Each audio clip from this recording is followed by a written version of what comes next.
Hello, everyone, and welcome to Hello Word. I'm your host, Alex, and I'm super excited to explore another fascinating English word with you today.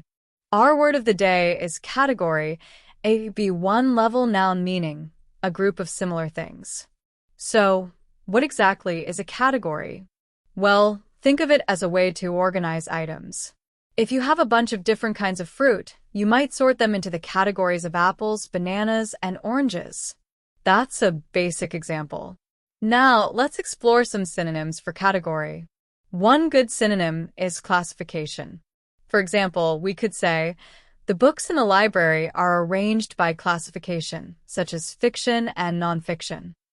Another synonym is group, as in, this group of students will work on the science project together. Now, let's look at antonyms, or words with opposite meanings. One antonym for category could be individual, which means just one thing, as in, each individual student is responsible for their own homework. Another antonym could be whole, meaning not divided into groups. For example, instead of looking at one category, we should view the whole picture.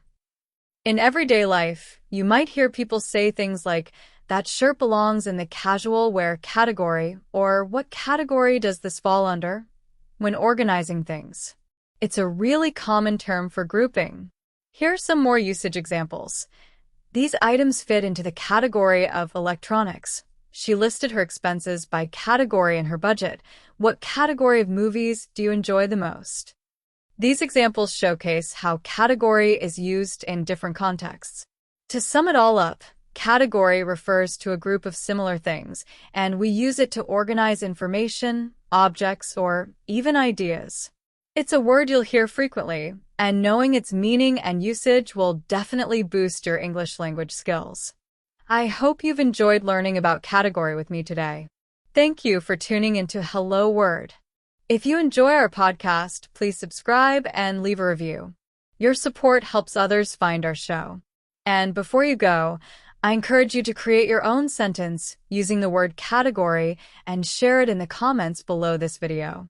We'd love to see how you use it.